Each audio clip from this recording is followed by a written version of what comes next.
Well, good afternoon, ladies and gentlemen. It's my pleasure to have Federica Mogherini with us to take us through the challenges that face European foreign policy over the next 4 to 5 years. As you know, Federica took up her job last year. It's a relatively new position, that of High Representative for Foreign Policy in the set-up established under the Lisbon Treaty. And I think it's fair to say that these challenges could hardly be more serious and on a scale that hasn't really faced the EU for a very, very long time, possibly indeed since before the end of the Cold War. So I'd like to start by quoting from the opening lines of the EU's security strategy that was written in 2003, and this is how it begins. Europe has never been so prosperous, so secure, nor so free. The violence of the first half of the 20th century has given way to a period of peace and stability unprecedented in European history. Large-scale aggression against any member state is now improbable. Now, leaving aside the question of whether that was true 12 years ago, is it still true today? How much has changed over the last 12 years? A lot. And the first sentence of the security strategy, that is still the security strategy of the European Union, tells us how much not only the world has changed, not only our neighborhood has changed, both east and south, but also how much the European Union has changed. At that time we didn't have the tools that we have, we didn't have the Lisbon Treaty, and the European Union was itself a different union.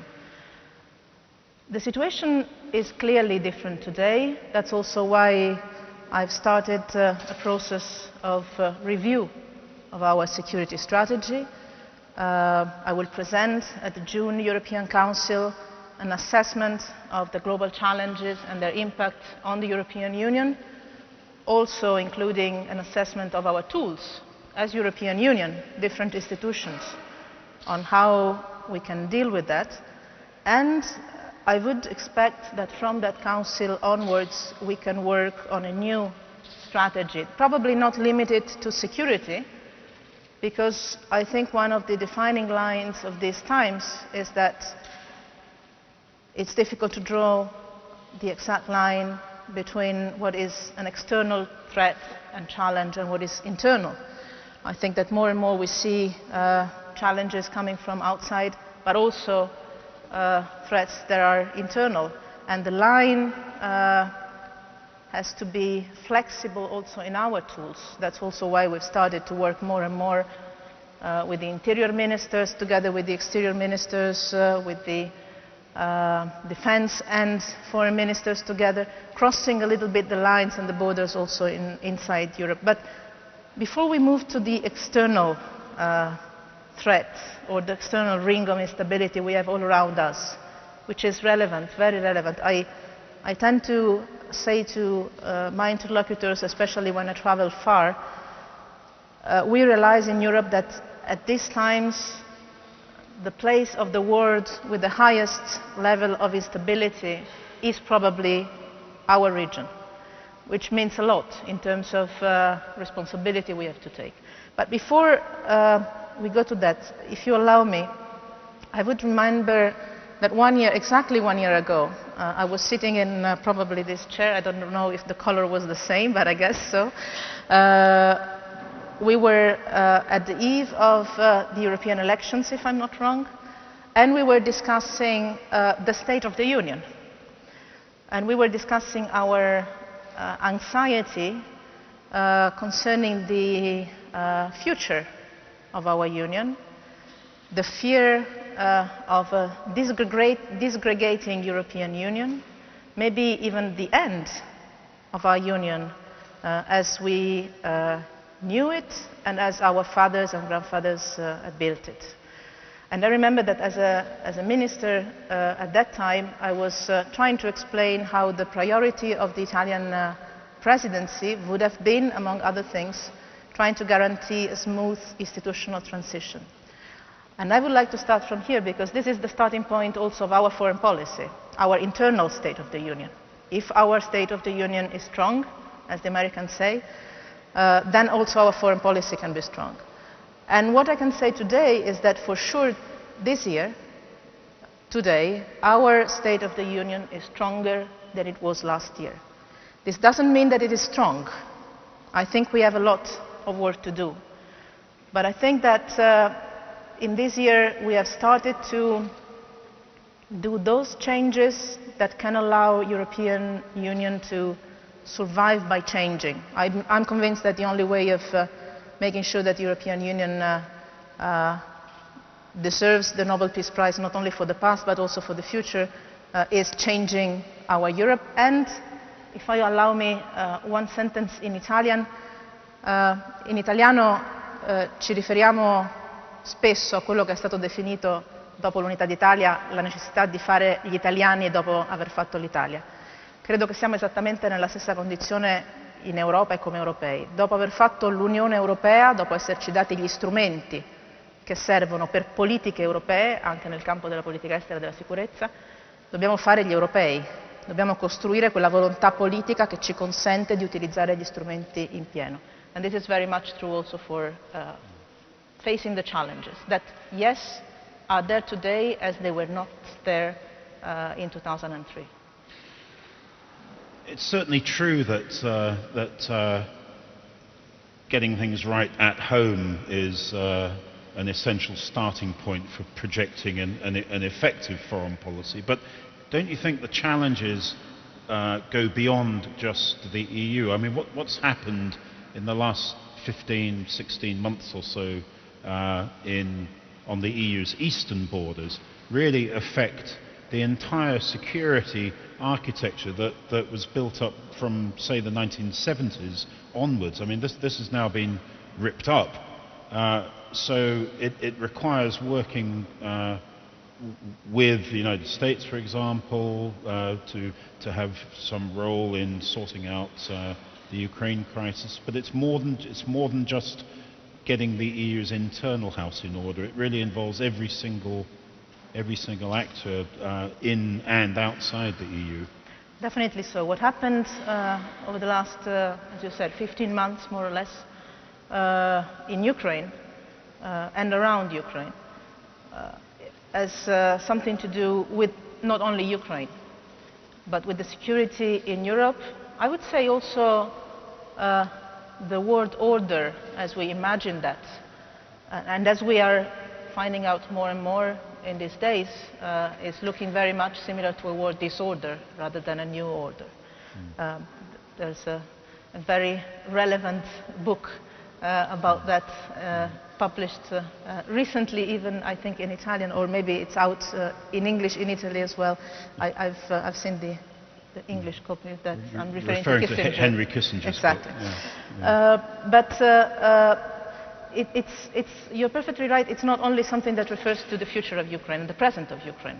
It refers to the life of thousands of people in the east of Ukraine, also of people in the west of Ukraine, because the challenges Ukraine is facing are not only limited to the east, are also linked to economic, social and political challenges the country has as such. It refers very much to the security of many others in Europe, all our eastern member states, central and eastern member states, for geographical and historical reasons, have all the reasons for having an anxiety about their security. But it's challenging also the way in which we have been thinking of our relationship with Russia over the last decades. Because we have lived in a time of Cold War for decades. That was, for generational reasons, I have little experience of that, but was for sure a time of difficult certainties but still of certainties and of balances.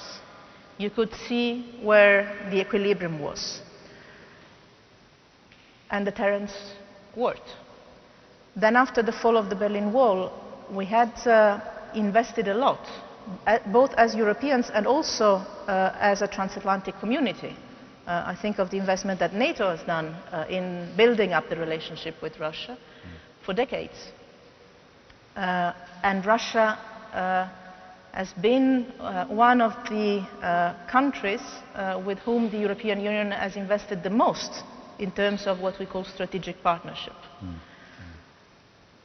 And we have always believed in these decades that building a difficult but constructive partnership with Russia was the way to secure stability and also security, not only in our part of the world, but also building on fruitful cooperations worldwide. So what happened last year with the illegal annexation of Crimea and with the support that Russia has given to the separatists in the east is for sure, I would say, a shock in this kind of approach, building partnership at our eastern borders. And now the path on the Ukrainian crisis itself, I would say, is largely shared not only inside the European Union, but also with our partners, from the United States, but also to other parts of the world. Think of some parts of Asia or Latin America or even Africa. When we say on one side we have to support Ukrainian reforms, on the other side we have to make sure that we implement fully the Minsk Agreement. As European Union, we are supporting the OSCE very much to do so. But on the other side, keeping the pressure on Russia as long as the Minsk Agreement is not Could I just take you up on that point about the Minsk agreements? I mean, as you say, the European focus seems to be very much on making sure that the Minsk agreements are fulfilled, and yet, in a way, the Minsk agreements are an attempt to scramble to make up ground that's already been lost, are they not? I mean, the damage that's been done to the European security system it's already happened. Minsk is just a way of putting a sticking plaster on a huge wound. The wound is there, and we have to face it on a double track somehow. The wound is there for Ukraine, and this is our immediate priority, to stop the violence and to make sure that we stop people dying, fleeing, living in terrible conditions. We're talking of people, and every single one has a name, a face, an age. That is number one priority, and that is linked to the situation in Ukraine. The second level on which we have to tackle the crisis is our relationship with Russia and a Russian relationship with the rest of the world. And these are two things that are very much overlapping somehow. Now, the focus on the implementation of the Minsk Agreement is, first of all, the only thing that we have that has been agreed by the parties. And that's the starting point. We cannot have any other starting point, because at the end of the day, I'm convinced the only way of dealing with the crisis, dealing with the conflict, is mediation, looking for common grounds, and looking for coherent and consistent implementation of that common agreements that were signed. Here we don't have only one Minsk agreement that was signed in September. We even have a package of implementation measures to make sure that that agreement is fulfilled. That was agreed on in a format that, maybe I'll spend one word on that, because that tells a lot about our foreign policy. That was agreed on a format that, apart from other countries, involved the Ukrainian authorities and the separatists in the context of the trilateral contact group. That's why it is important that it is implemented, because it is, for sure, not perfection. I mean, we're not talking about, whenever you have a crisis, it's difficult to imagine a perfect solution to the crisis. The perfect solution would be preventing the crisis. And this is another long story that can apply to the east of Europe, can apply to every part of the world. The perfect solution is preventing the crisis. We're not always successful in doing that. once you have a conflict, you have to find a common ground for finding a reasonable solution to stop the violences and finding something that can be agreed by the parties. And this, I think, is the only possible way. Very difficult, not to be given for granted, but still, I think it is very important and very wise, as the heads of state and government have done in February, if I'm not wrong, or maybe it was March. We have a witness here, a direct witness here of that discussion we had, to link our relationship with Russia and also the lifting of the sanctions to the full implementation of the Minsk agreement. Because at the same time, this could give answers to the immediate threat that the Ukrainian people feel and have, and the relationship that Russia can develop with Europe and with the rest of the world. Let me say one word on Minsk, because I know there has been a lot of criticism also for the fact that there were 2 member states at that table. I know now it seems past because February is already far away. We are very fast in turning the pages. But I think it's, in this kind of audience, it is useful for me to spend one word on this, if you allow me.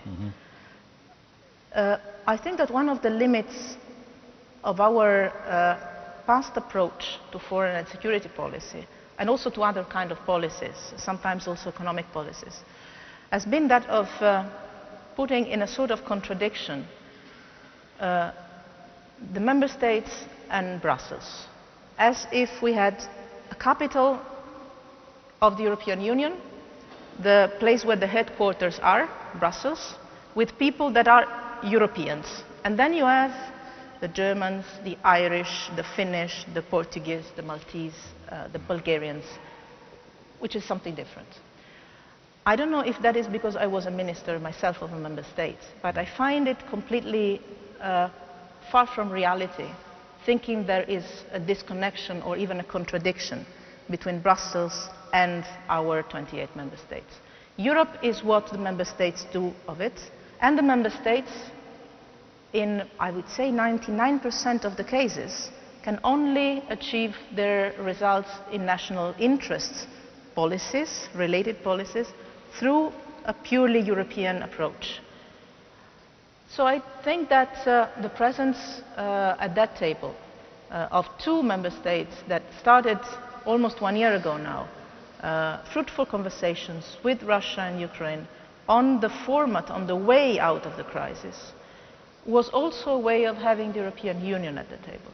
Now, if you ask me, would you in 5 years or 4 years from now like to have the European Union being able to sit at negotiating tables like that, I would say yes. I would like the European Union and not some member states.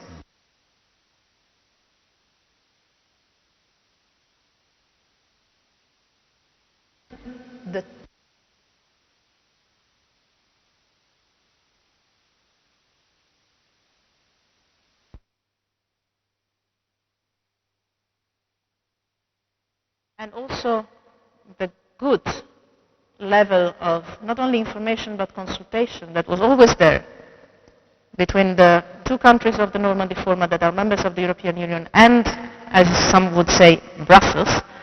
I found it a good European exercise, not a perfect one, but an advanced one, because that agreement, through 2 member states, there was also the rest of the European Union, and the European Union was at a later stage adopting, endorsing, and putting its signature under that kind of work.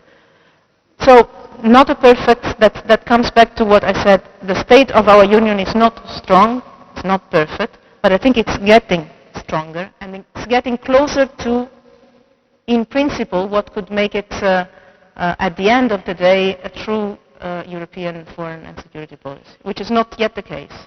Well, one of the tasks of a vigorous foreign policy machine, they might not be able to prevent crises, but one might expect them to be able to perhaps foresee or predict a crisis. Now the question is, did we see this coming in late 2013, early 2014? Did the External Action Service of the EU, which you now head, you didn't at the time of the crisis, of course, but was the EU foreign policy machinery too technocratic, too cumbersome, so that it was focused on things like a free trade deal with Ukraine and making certain assumptions about Russian interests, which turned out to be very wide of the mark. As you said, I was not doing this job at that time. I was a simple member of the Italian Parliament at that time, so it would be not fair for me to answer to that question. What I can say is that for sure, what we need to do now, I can say for now, is, as we are very firm on the respect of international principles, as I mentioned before, as we are very firm on not lifting the sanctions as long as the Minsk agreements are not fulfilled and implemented, we also have to be very clear that it is our own interest, and it's Ukrainian interest, that we have a strong, open channel of dialogue and exchange with Russia. I don't know how it was 1 year and a half ago. I was not in the position at that time of knowing from the inside what the evaluations were, what the doubts were, if any. That's not for me to judge. But what I can say now is that we have restarted in a very powerful way the two elements that I believe can be the best contribution the European Union can give in solving this crisis and overcoming this crisis, which is on one side the trilateral talks we have, European Union, Ukraine and Russia on gas, and on the other side the same trilateral talks we have on the implementation of the trade agreement. If I see a role, a very clear role of the European Union, which is also recognized by the Minsk agreement, is that exercise of exchanging views, exchanging information, and foreseeing difficulties before they come to the table with Russia without being afraid of talking, without being afraid of putting the difficult things on the table. My approach is that you have to talk even more with the people with whom you have a difficulty rather than with friends. Then you also have to talk with friends. But this is a role that I see it has to be clearly for the European Union to engage with Russia in an open, frank, sometimes difficult, but hopefully constructive discussion, also on the most difficult things. And at the moment, the two issues we're engaging on, maybe it would have been better to do it also before. But this, again, I say from the outside, not having been there at that time. On the strategy and on the implementation of the trade agreement, also with Russia and with the Ukrainians. This is not only in the interest of the European Union, which is, for sure. I believe it's also a very strong interest of Ukraine. And in the end of the day, also, it's a strong interest of Russian people, for sure. I hope also of Russian leadership. If we compare the handling of the conflict in Ukraine with the handling of the humanitarian crisis in the Mediterranean, and is there not a pattern here that the EU is turning out to be too reactive to catastrophes after the event? I mean, I can recall in the years I worked in Brussels between 5 to 10 years ago, at that time the experts on sub-Saharan Africa were foreseeing massive migration pressures on the North African coast that would be a problem one day for the EU. So actually in this case they did see what was coming. They couldn't have foreseen the Arab Spring, of course, and the breakdown of order in Libya, but nevertheless in many ways there were specialists who knew there was going to be a problem, and yet not a great deal was done to put measures in place to deal with it. Are we getting on top of this now? Yes. Go ahead. That's all? Oh, no. Okay. Well, that's No. If you don't mind, I will answer this question in Italian. I decided that I'll use a mix, honoring my native language, anche se a volte è più difficile trovare le parole in italiano di questi tempi perché il working language è diventato l'inglese. No, se posso rispondere in italiano su questo, penso che si sia voltata pagina. Credo che sì, ci sia stato un problema e rischiamo che ci sia ancora un problema di reagire soltanto e non agire prima che le crisi si manifestino. ed è stato per me personalmente un elemento di dolore, e non mi vergogno a usare un termine poco politico, perché è stato veramente un momento di dolore, il vedere una forte e collegiale reazione soltanto all'indomani della notizia di aver perso così tante vite umane nel Mediterraneo, che non erano soltanto quelle 700, 800, 900, ma erano più quelle che c'erano state nelle settimane precedenti, nei mesi precedenti, negli anni precedenti. È come se l'Europa avesse avuto bisogno dell'ultimo campanello di allarme, dell'ultimo gong per svegliarsi e reagire. Da una parte c'è un elemento, tra virgolette, nuovo, che non c'era 10 anni fa e che non c'era neanche 3 anni fa, almeno per la drammaticità e la complessità di oggi, che è il tema della Libia. E qui vorrei dire che no, non c'è stata in questi ultimi mesi senz'altro una disattenzione. Io ho riguardato l'ordine del giorno delle riunioni dei ministri degli esteri di questi ultimi 6 mesi, l'unico tema che è sempre stato discusso dai ministri degli esteri e a volte anche dai ministri della difesa è stata la Libia. Anche con una preparazione, come forse alcuni sapranno, di alcuni dei canali di dialogo tra le parti in Libia. Abbiamo ospitato a Bruxelles l'incontro tra i sindaci di tutte le parti della Libia. Abbiamo ospitato a Bruxelles e organizzato un incontro di imprenditori libici di tutta la Libia, attivando dei canali quindi di sostegno del dialogo. Io stessa ero a Tunisi la settimana scorsa per incontrare le diverse parti libiche e facilitare il dialogo. Non solo, ma abbiamo anche preparato, devo dire in tempi record, e qui spezzo una lancia perché quando si parla di burocrazia delle istituzioni europee si usa una formula facile, ma è anche una burocrazia che ha una grande competenza e che è in grado in un mese di preparare un piano di sostegno ad un prossimo, speriamo, governo di unità nazionale che da parte dell'Unione Europea può essere messo in campo nell'arco di poche settimane, nel momento in cui avremo un governo di unità nazionale. Quindi sì, a volte la definiamo burocrazia, ma è anche quella competenza e quella dedizione che ci consente nell'arco di 2, 3, 4 settimane di definire un piano di intervento, compreso l'aspetto militare, su cui poi magari torneremo, che quasi nessun'altra macchina burocratica al mondo, secondo me, è in grado di fare. Venendo al tema strettamente dell'immigrazione, il campanello di allarme dell'ultima tragedia di grandissime dimensioni ha chiaramente determinato una reazione di qualità diversa. Noi abbiamo convocato i ministri degli esteri e i ministri degli interni con 12 ore di anticipo sostanzialmente, di avviso. E io sono rimasta molto colpita nel vedere non tanto i ministri degli esteri, ma i ministri dell'interno reagire così immediatamente e così positivamente. Con finalmente, questo è quello che io ho visto di nuovo rispetto al passato, la consapevolezza che il tema è puramente europeo, che chi viene non viene in Italia, non viene a Malta, non viene in Spagna, non viene in Grecia, chi viene viene in Europa e che questo determina la necessità di una risposta pienamente europea e anche, forse per la prima volta, la consapevolezza che si devono mettere insieme diversi strumenti che hanno a che fare con la nostra politica estera, hanno a che fare con la nostra politica interna, hanno a che fare con la nostra politica di immigrazione, di asilo, con la nostra politica economica, con la nostra politica di cooperazione allo sviluppo, con la nostra politica commerciale, mettere insieme tutti gli strumenti che abbiamo.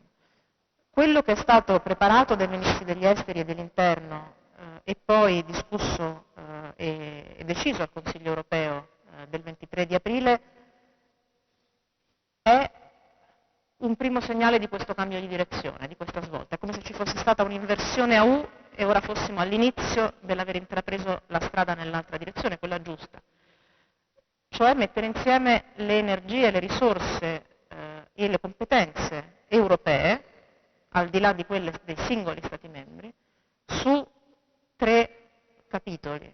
Il salvare vite umane, vorrei ricordare che nelle ore, nei minuti precedenti a quel Consiglio europeo del 23 aprile, non solo i giornalisti ma anche gli addetti ai lavori si chiedevano se sarebbe stato possibile raddoppiare i fondi per Triton, che si è deciso di triplicare. Quindi per una volta abbiamo avuto una reazione probabilmente dettata dall'emotività, dal dolore, dall'accusa di reagire e non agire.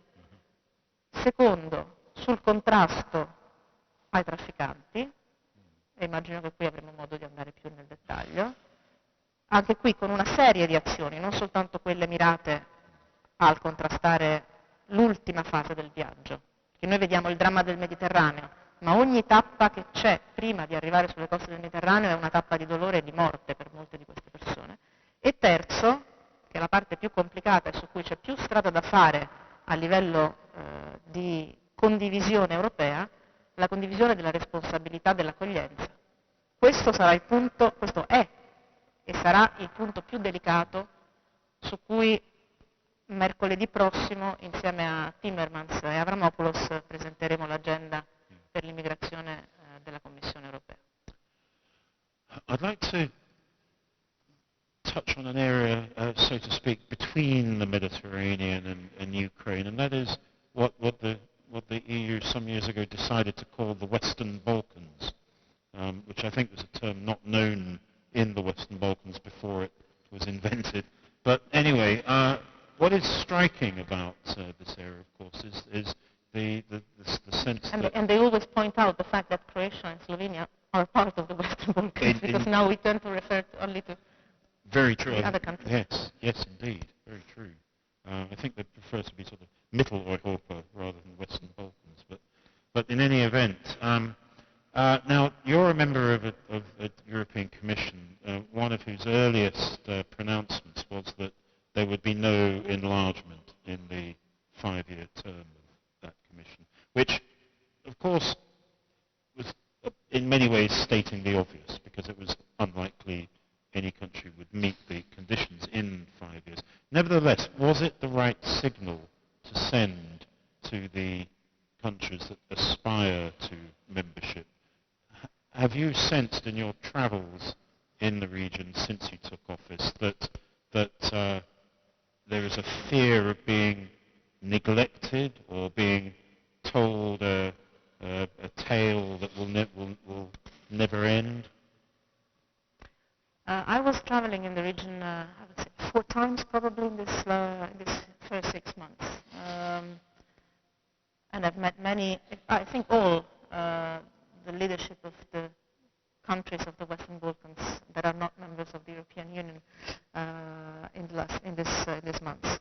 What I've seen is a strong willingness to work hard for membership, not only, sometimes not even too much from the leadership, very much from the leadership, but even more from the people. Whenever you meet the civil society in the Western Balkans, you see they're Europeans, they feel European, they want to be European. There's this push for getting in, which we shouldn't waste. My guess is that the message that President Juncker gave in July on no enlargement in the next 5 years was very much aimed at the European Parliament and the Member States.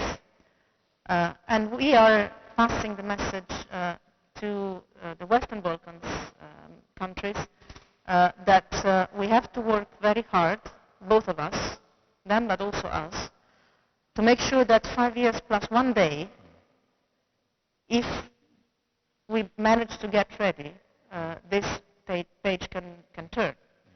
Because, as you said, it was quite clear that it was stating the obvious. It was not a programmatic statement, but rather a picture of the existing state. But still, we have to use these 5 years to make sure that all the Western Balkan countries that are not members of the European Union are 5 years from now in conditions of getting in the European Union.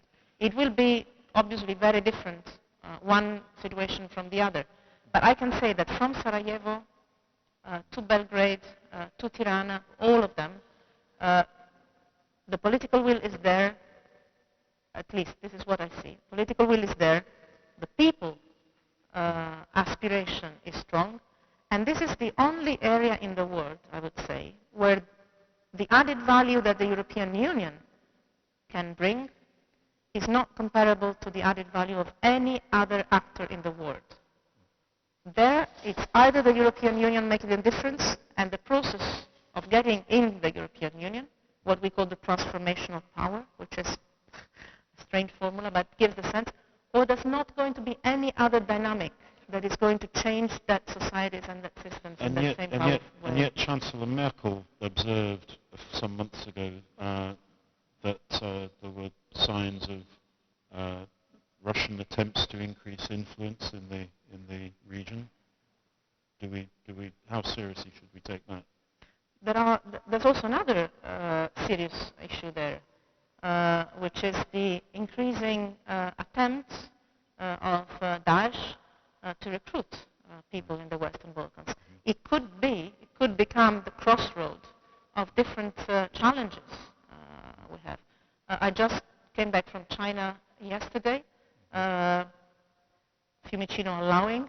Right. That was an adventure. You had the pleasure of flying into Florence, I think. And I can say that not only in the Western Balkans, but also in the Western Balkans, we see increasing attentions of different parts of the world on different parts of the world. The best way of facing this, from my point of view, as Europeans, is not, again, not reacting, but just playing at full our role. And in some parts of the world, it might be more difficult. But in the Balkans, it's so easy. It's enough for the European Union to be present at the level that is requested by the Western Balkans themselves. They are asking for us to be there. They're asking for us to partner with them in their reforms. They're asking for support, for sure, but ready to pay back somehow with deep transformation. And in particular, I would go back to that. If you meet the civil society, if you meet the people in these countries, nowhere else in the world you would find the same energy and enthusiasm on the European Union that you find there. Sometimes not even in the European Union itself, which is asking us a lot of questions, I think, on ourselves, on the internal state of the Union. But this, again, is an opportunity we should not miss. And I would not see it in the sense of a competition with Russia. The Balkans are, and I say the Balkans, the Western Balkans, but the Balkans is Europe. No need for competition there, if we play our role. You mentioned that you'd just come back from China, and I'm sure most of us have been very struck by the way that since you took up the job, you seem to have been on the road or in an aeroplane much of the time.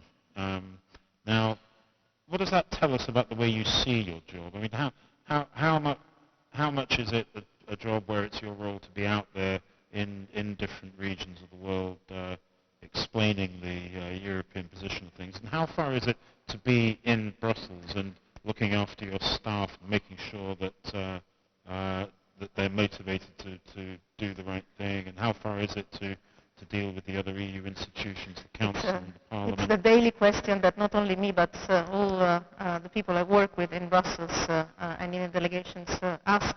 I mean, this is the daily question for us.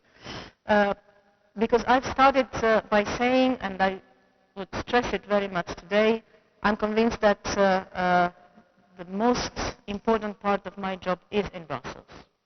Because we need to build this feeling Europeans. Not so much in Brussels, also in Brussels, because sometimes you don't feel people in the institutions referring to them as EU, but you feel very much, you hear very much European Commission, EES, Council, Parliament, institutions-wise, not European Union-wise. Well, when you travel to China, they don't ask you if you're speaking for the EES or the Commission or the Council. It's Europe. It's a flag. And we have to develop this feeling Europeans also in Brussels. But I've started actually, as you said, this first 6 months always on the road or always on the plane. This is why, this is because I think that in the beginning of my mandate, it is important to send signs of attention, of priority to some regions and to some players. I started with a visit in the Middle East, Israel and Palestine. I visited, I can't remember now how many countries inside and outside the European Union. I'm visiting member states as well, a lot, because this is part of this building European awareness of being one and having an interest in being one. And we build it only around Europe, not only in Brussels. I visited all the main areas of crisis. I visited Latin America 3 times. In Asia I'm going now. I've been in 2 countries, but I'm going to other 3 in the coming month and a half. I'm going to Africa in June. And I've been to our eastern neighborhood and in the Mediterranean a lot in these months. This is because I believe that it's important in the first months to put the flags and say we are here. In some places it's we are back. In some places we have not been for a long time. And it's good that our interlocutors in key places in the world feel that they are important for us and feel that they have someone they can relate to whenever we have troubles or opportunities to tackle together. So it's creating the network, it's creating the web of institutional and personal trust, friendship, relationship. Partnerships are not only based on institutional treaties, they're also done of personal engagement and commitment. So the first months for me are an investment in this saying, Europe is here, you are important for us, we want to be important for you. Let's work together. But then, at the same time, I started by saying, I have to play my role in all the different institutions. Now, it's 2 hats. Sometimes I've heard 2 heads, not yet. But actually, it shouldn't be 2. It's more than 2. I'm finding out it's more than 2. Okay. Because it's the European Commission. And here I have to say,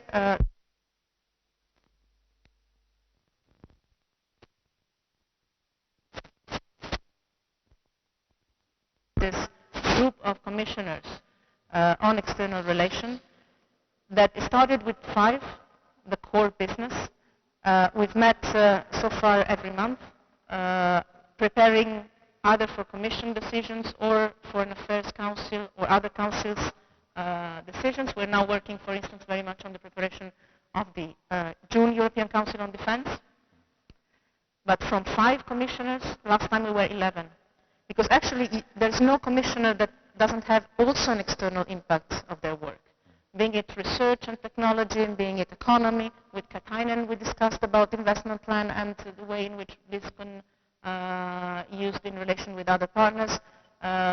Transport, energy, very much so, climate.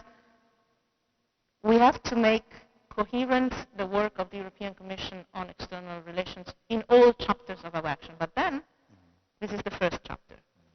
And we're using it very much on migration, for instance. We're working together. And also on counterterrorism. But then you have the Council, other hat, second hat, which is not one Council. It's 4 ministers, it's defense ministers, it's development ministers, it's trade ministers, and an innovation that we have introduced with President Tusk. I'm lucky because I work very well with the 2 presidents. We have decided that in all European councils, no matter if we discuss foreign policy or non-foreign policy issues, I'm there for the entire European Council, for all of them, which is very good in terms of coherence of our policies. But then there's also the defense, because I'm heading the European Defense Agency, and this is a lot in terms of potential of the European Union role in the world, and also of internal work. Yes, it and seems quite there's the relation with the European Parliament. Seems quite an urgent issue, doesn't it, to enhance defence cooperation. And it is, and you might have seen the words that President Juncker used yesterday. Quite hard, quite determined, and I think that in June at the European Council, I hope the heads of state and government will have a good chance to give a political sign of real will to put together things. Because when it comes to defense cooperation, first of all, let me say, we tend to criticize a lot the lack of common defense policy, which is, I mean, it's still a lot of work to do. But on the other side, let me say that we have 7,000 women and men around the world, in 3 continents, under the European flag, in missions and operations.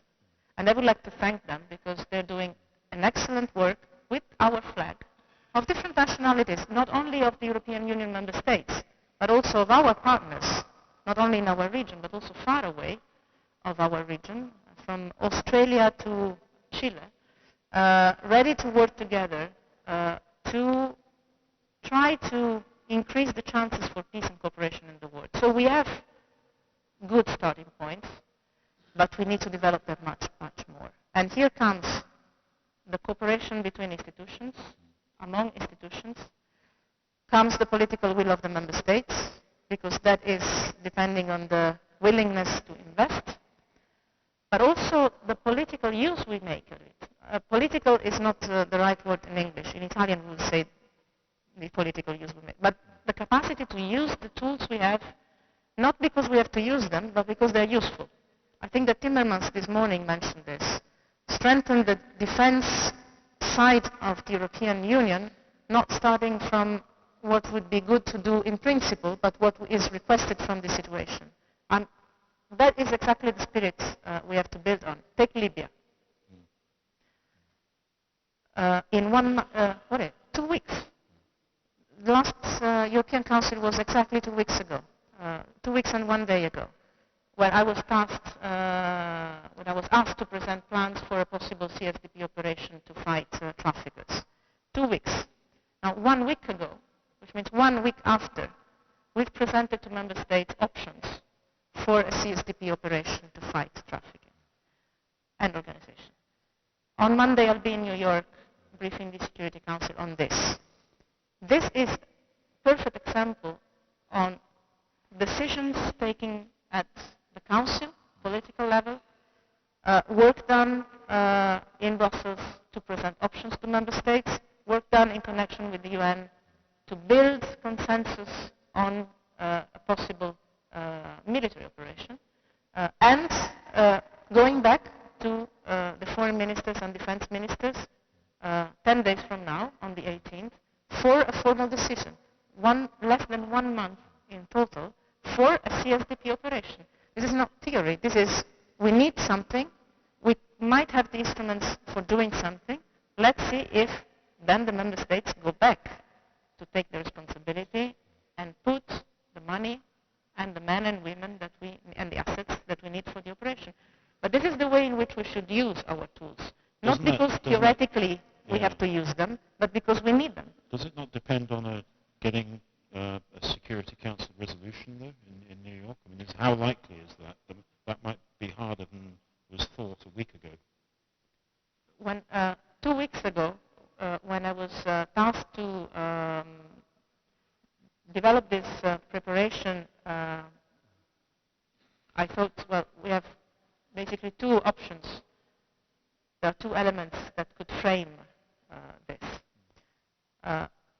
I turn to Italian, if you don't mind. Go ahead. 2 settimane fa al Consiglio europeo mi era stato chiesto di preparare delle possibilità per un'operazione di politica di sicurezza comune sui migranti in una cornice di legalità internazionale.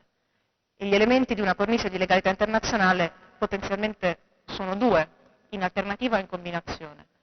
Una richiesta delle autorità libiche, quali autorità libiche? E una risoluzione del Consiglio di sicurezza delle Nazioni Unite sotto capitolo 7, che vuol dire uso della forza.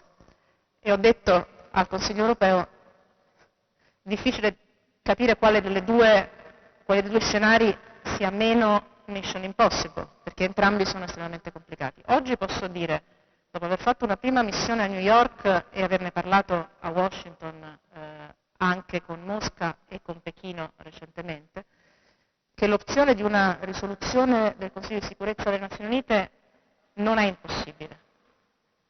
Chiaramente è una questione che che è relativa all'autonomo processo di decisione del Consiglio di sicurezza. Non è l'Unione Europea a sedere nel Consiglio di sicurezza, ma qui ci terrei a sottolineare un dato positivo: l'Unione Europea ha e sta lavorando in coordinamento con gli Stati membri del Consiglio di sicurezza, non soltanto i membri permanenti, ma anche la Lituania, che ha la presidenza di turno questo mese, e la Spagna, che sta usando il suo seggio, come hanno detto le autorità spagnole fin dall'inizio, in modo pienamente europeo. C'è quindi un ruolo nuovo e un ruolo maggiore dell'Unione anche in una sede difficile come quella delle Nazioni Unite. È chiaro che abbiamo ancora dei margini da definire, ci sono dei margini da definire. Quello che sarà fondamentale fare, e cercherò di farlo lunedì a New York, è non limitarci all'aspetto del mandato letterale che ho ricevuto dal Consiglio europeo sul contrasto alle organizzazioni di trafficanti nell'ultima fase, quella dell'utilizzo dei barconi, ma allargare un po' il quadro e prendere in considerazione tutte le misure che dobbiamo prendere, non da soli, ma in cooperazione da una parte con il sistema delle Nazioni Unite, a partire dall'UNHCR, dall'altra con i nostri partner della regione, a partire dall'Unione Africana e da alcuni paesi arabi che sono cruciali, per fare in modo che le reti di organizzazioni criminali che trafficano persone disperate per profitti personali vengano smantellate nel loro sistema, non soltanto e non tanto nell'ultimo anello della catena. Ma abbiamo bisogno di condividere informazioni di intelligence, identificare i flussi economici e finanziari, agire insieme ai paesi africani di origine di transito e con l'UNHCR per evitare tragedie non soltanto in mare ma anche a terra. Agire anche al di fuori dei confini della Libia, perché una volta che il flusso arriva in Libia, data la situazione in Libia, è molto complesso. Abbiamo quindi bisogno di lavorare con i nostri partner a livello internazionale su tutto il complesso delle misure da fare e credo che non sia impossibile. Okay, well listen, we're reaching the end of our discussion, but it would seem strange, I think, at least for some in the audience, if we didn't touch on the election result in the United Kingdom that came through overnight. Did it surprise you, and what do you think the implications are? It was strange because as I told you, I was in China. The first question I was asked about Europe, I was expecting it to be Greece. It was UK. That was a surprise to me. And it's telling a lot about, first, how quickly things change and then change again, because from tomorrow it will be Greece again, probably. But also how deep we have to think of our way in which we have our probably polling system work. It's a surprise, and I would say it's good news in terms of stability, because as 1 year ago we were all worried about instability and the lack of governability. Is governability an English word? Okay, thanks. That's a very Italian word. But the same was for the UK. The main risk was the impossibility of forming a government and the lack of stability in the future. I would say that in this respect, the result is definitely reassuring. Now we have to see the developments in terms of formation of the government, but all in all, I would say that it's a reassuring news, probably not for those that were working on the polls before the elections. This is telling also a lot about that, the reliability of the numbers we have before. It's like economists, isn't it? I mean, they'll have to just go back to school. But no, I'm confident that this is opening ways of good cooperation, further good cooperation with the UK. Very good. Okay, well, I think we've reached the end of our time. So I'd like to thank Federica Mogherini for setting out the future of European foreign policy, as she has done so eloquently over the last 45 minutes or so. And with that, we'll move on to, I think, what may be the last event of the program. Thank you very much. Thank you.